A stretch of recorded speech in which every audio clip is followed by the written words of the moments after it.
Just leave them up after I'm going to get some shots.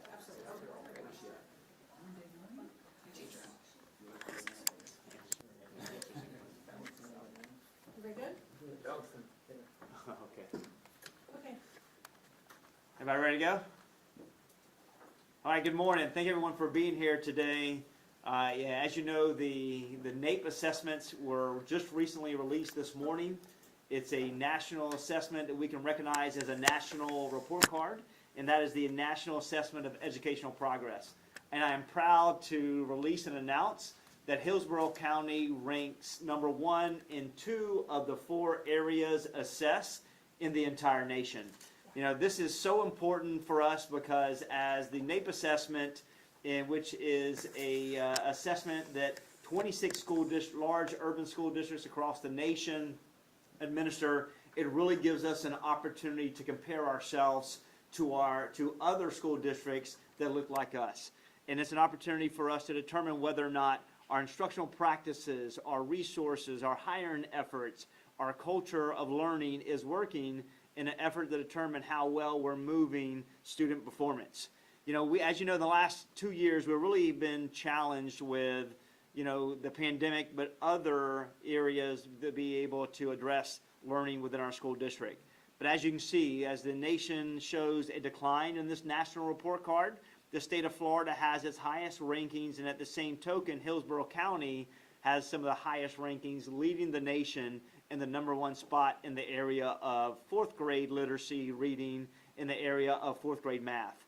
And this is all because of the hard work and dedication of our teachers, the hard work of our school board, our school-based leaders, our district leaders, our support staff, our students and our parents and our advocates, all being able to work in concert to create the best experience for our students. Why so many school districts across the nation were not opening and could not open the doors to be able to serve children, we were relentless to be able to make certain we had the right curriculum, content, and grade level exposure to our students that allowed them and lead them to be successful every single day. And before I get into the data points of where we are, I want to be able to talk a little bit about what this national report card is. What this does, this is a congressional mandated assessment across 50 of our states, and this allows school districts and large urban school districts to really compare our literacy and mathematics in the areas of 4th grade and also the areas of 8th grade. We have like districts such as Boston, Los Angeles, Baltimore, Cleveland, Charlotte, Mecklenburg, Houston, also Miami-Dade. They're all a part of this assessment, and this assessment is identified as the TUDA, which is a Trial Urban District Assessment, and this really allows us to determine the overall effectiveness. In order to qualify for this assessment, your population has to have more than 250,000 stakeholders, and at the same token, you have to have a representation of half of your community has to be African American, Black, or Hispanic, and a large percentage has to be eligible for free and reduced lunch within your school districts. This assessment was engaged more than 10,000 schools across the nation, and it impacted more than 450,000 students within this assessment. When you look at Hillsborough County, we participated, we had 80 schools that participated in Hillsborough County. We had around 900 4th graders, 900 8th graders that participated in this assessment. So let's break down this assessment to see where Hillsborough County, as you can see, or in these boards around us, we ranked number 1 in the nation in the area of 4th grade reading in literacy. And this is, while this is one of the times that, there's 4 times that we ranked number 1 in the nation, but it's been many, many years since Hillsborough County has reclaimed the number 1 spot in literacy. And as we look at 4th grade mathematics, this is the first time that we have ever identified and claimed the number 1 spot in mathematics since participating in this particular assessment. And this is, when you look at mathematics, we went from number 5 nationally to number 1. And you look at literacy, we went from number 3 nationally to number 1. So major growth in the area of 4th grade. When you look at all of our subgroups related to the TUDA, we saw major progression being able to move up. We led the nation with our black students and students with disability, and we did see our Hispanic students ranked number 3 in the nation as well, which is a major celebration. In the area of 8th grade, this is an area that we see across the nation that took some hardships. From an area of 3rd grade, we increased from number 4 last time that we took it in 2019 to number 3. And if you look in the area of mathematics, we ranked number 7th. When you look at mathematics, 8th grade is a very complex year that has advanced criteria. And from a nation, and not only from a local perspective, but from a national perspective, this is where we see that the pandemic really, truly negatively impacted our students. And this is because the more complex content is exposed to our students in that 8th grade. We see great coherence in elementary school with content being able to have foundational skills.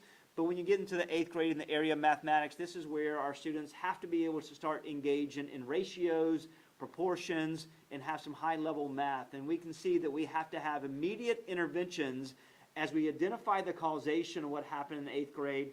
But the overall takeaway is that the celebration is that in the area of 4th grade, Hillsborough County led the nation. And aside from all of this, we recognize that the pandemic was before us.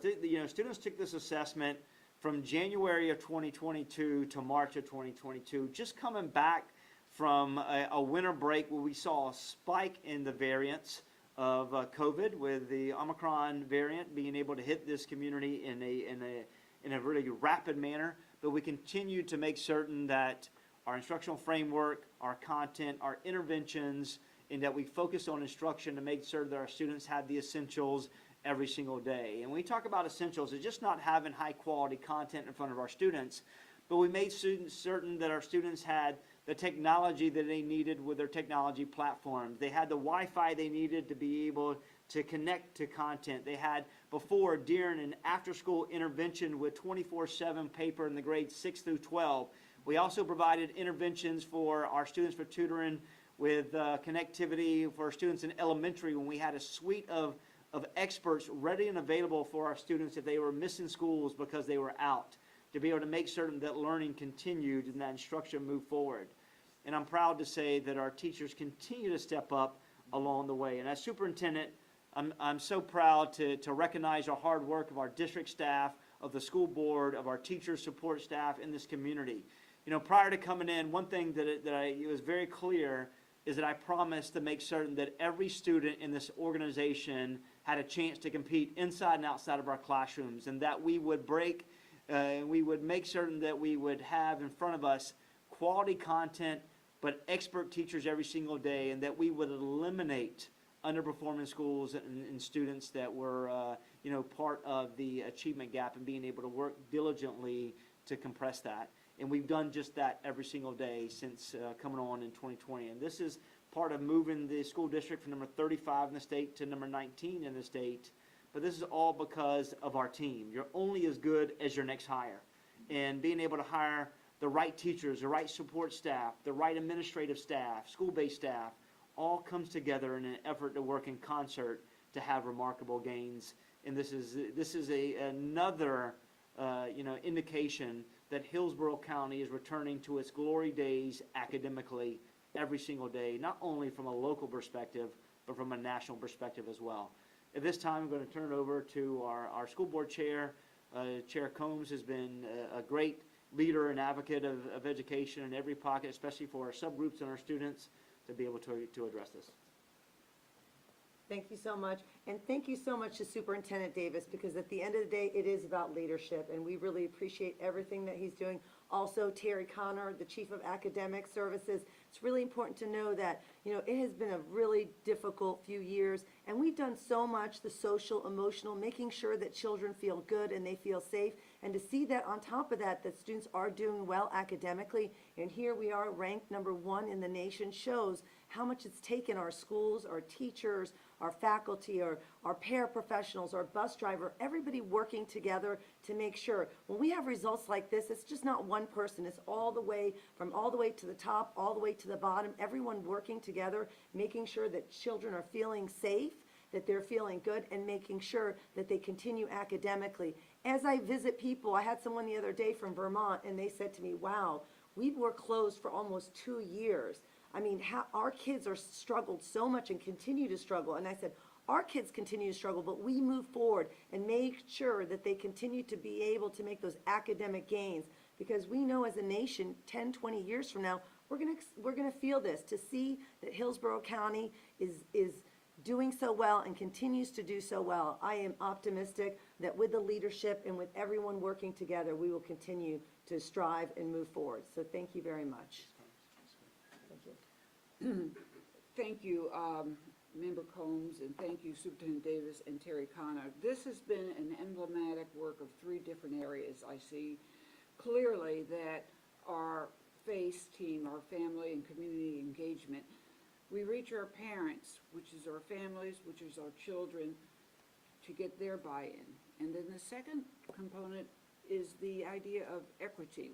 We're giving our Hispanic students, our Black students, all the supports, the resources Superintendent Davis mentioned, which is critical to raise the intellectual level to make sure that we do rise on this grade scale. And third, we pay attention to leadership.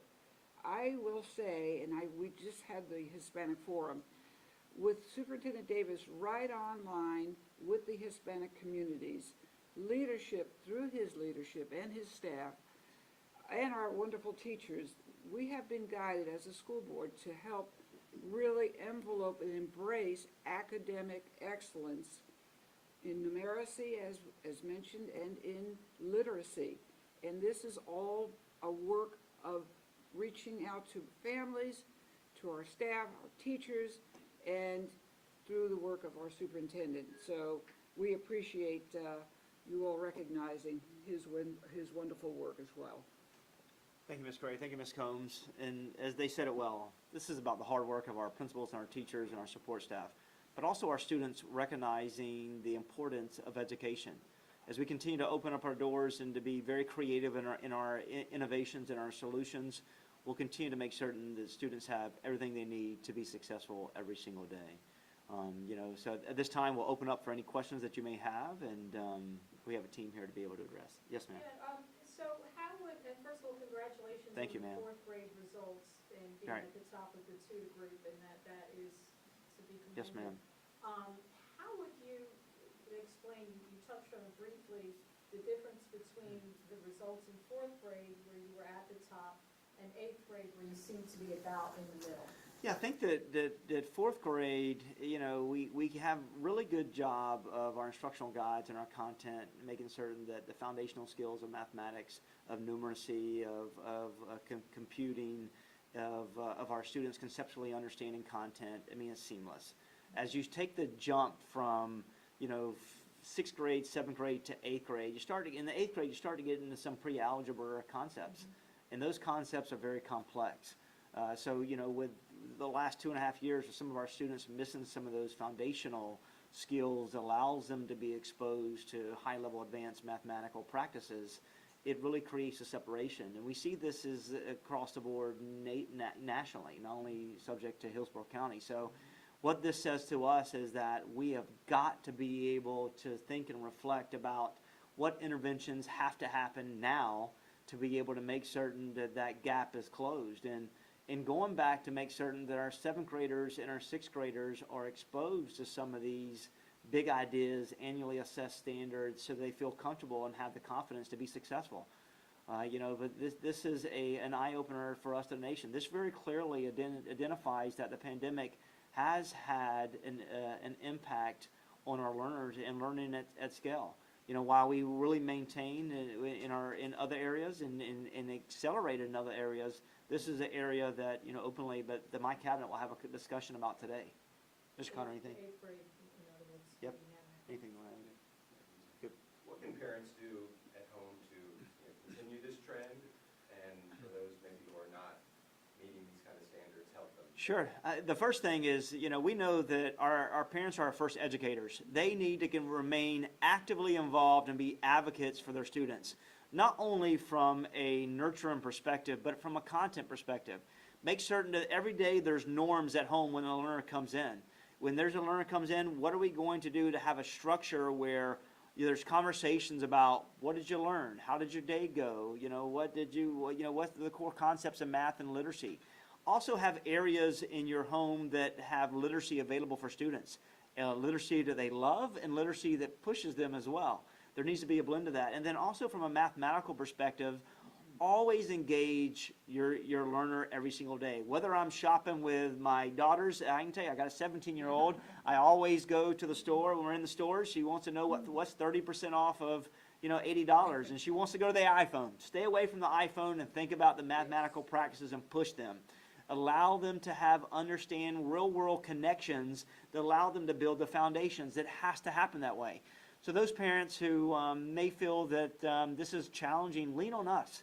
We have so many wraparound services that we can provide for our parents to be actively engaged in the forefront, in school, out of school, no matter what, in the home. So whether it be our parent liaisons, whether it be our community members, whether it be our educational partners, we're there to be able to assist, and also our platforms that we continue to implement with paper in 6 through 12 especially, to have ongoing access for our students to continue to be able to help them. Content in learning is difficult, but everything in life is so rewarding. You've got to push the pencil every single day, and these are opportunities that have to happen outside of our schools. As teachers, we can't do it in isolation. We have got to have parents in the forefront actively involved in the learning process. Okay, that was simple. All right, thank you so very much. Congrats to all of our teachers.